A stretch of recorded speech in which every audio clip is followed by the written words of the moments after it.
Do I have hair sticking out? Okay, thanks. Oh, good. And roll cameras. Well, just to check, I'm going to look at this. What we were referring to before, she's got a little Do I need to write the name? Yeah, it's technically Rahul. Rahul. I say Rahul, and people say whatever.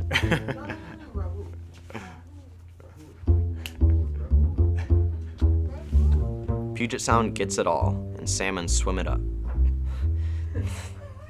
Okay, pause for a second. Puget Sound gets it all, and salmon swim up it. My family has 3 cars. The brake pad linings are made of copper, which flakes off every time I use the brakes. The copper accumulates in the street, and then it gets flushed down the storm drains along with heavy rains in the fall. This is exactly when salmon are in the stream. I read about it. Concentrations of copper as tiny as 4 parts per billion can mess up the salmon's ability to navigate and escape predators. Washington State becomes first in the nation to pass a law to ban brake pads containing more than 5% copper, starting in 2021. The allowable amount could drop almost to 0 in 2023 if manufacturers show it is possible. 1,000 tiny cuts. Different habits, different choices. If left untreated, the cuts won't heal. Do we need 1,000 bandages? Restoration. I looked it up. It means return to the original state. Repair, rebuild, bring back to health. Seattle Public Utilities protects the upper watershed and manages the Cedar River Habitat Conservation Plan. It's a 50-year, $100 million commitment. Just like your senior project, only bigger. And you're going to be 70 years old when you turn this one in for a grade. The Habitat Conservation Plan addresses the species most at risk of going extinct.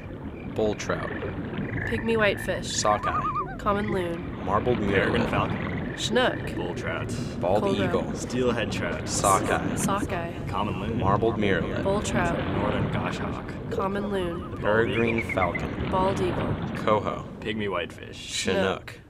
First thing, manage the forest habitat in the upper watershed to slowly bring back old growth conditions, creating an ecological reserve to naturally filter drinking water and expand habitat for wildlife. Here are the patches of old growth forest that escaped the early days of logging and the second growth we are protecting. There's a plan to remove and reforest 236 miles of old logging roads. Second thing, guarantee a flow regime in the river below the reservoir so salmon can swim up it. This also helps the Ballard locks to function and keeps the floating bridges floating. Third, the completion of a new fish ladder system at the Landsberg Diversion Dam means that salmon can now swim up into 17 miles of high-quality habitat. This is a really cool long-term science project because we get to study what happens to a natural ecosystem that hasn't seen salmon for over 100 years, and then suddenly gets this huge new input of nutrients.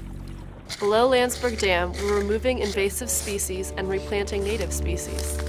Japanese knotweed grows incredibly fast, completely dominating the ecosystem and destroying the natural diversity of native species that salmon depend on. It's like walking into a grocery store, and the only produce you can find is parsley. That's it, parsley. Hundreds of bins, every shelf and every display rack. Parsley. You go to the dairy section, same thing. Meat department, parsley. That's all the store sells. It's not that parsley is bad for you, it's just that your body is like an ecosystem. It needs a rich variety of nutrients in order to be resilient and productive. In partnership with the King County Noxious Weed Program, the Cascade Land Conservancy injected herbicide with a needle by hand into thousands of individual stalks to combat invasive knotweed on nearly 27 acres. In 2009, the Friends of the Cedar River Watershed, which is the only non-profit to focus on the watershed in its entirety, engaged 1,101 volunteers. These volunteers contributed 6,569 hours of their time. The value of this donated labor, set by the Federal Bureau of Labor Statistics at $20.85 per hour, is $137,000. Most people think restoring the watershed means working on the river, but we need to look at the whole asphalt watershed. That's the bigger problem. Here's the natural watershed, a landscape of rivers, forest soil, cedar trees, pristine habitat for salmon. Here's the asphalt watershed, a landscape of roads, rooftops, driveways, and parking lots, a pristine habitat for cars. Pervious. Impervious. Pervious. Impervious. Pervious. We gotta start thinking differently. We can't get rid of nature, and we're not going to erase cities. We can't just keep going around putting bandages on little parts of the system. We've got to practice thinking about the whole system. In 2008, the King County Department of Natural Resources and Parks developed a set of sustainability measures based on the triple bottom line: ecology, society, and economy. Their website reads like the kind of science or civics or history textbook I've always wanted to have. Not because I need another textbook, but because this stuff is real, and it's in my own watershed, and I can do something about it. Why couldn't a whole class be based on real things like this? Why not?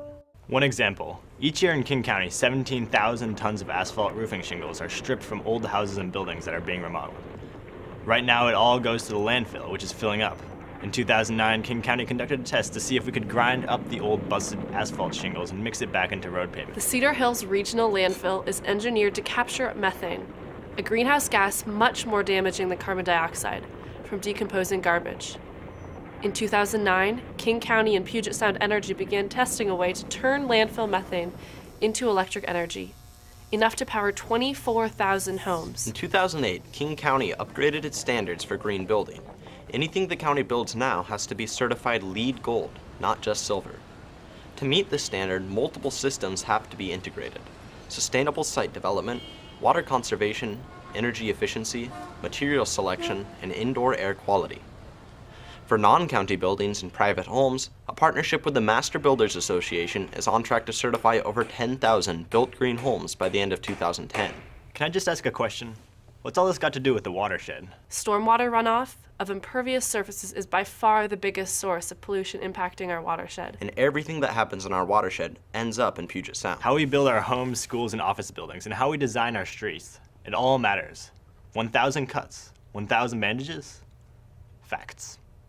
Every day, 150,000 pounds of toxic oil, lead, mercury, sewage, fertilizer, and other pollutants flow untreated into the waters of Puget Sound. More than 20 Puget Sound species, fish, birds, whales, and plants, are at risk of going extinct. Our orcas are dying of starvation and are the most contaminated animals on the planet. Beaches are closed because of pollution.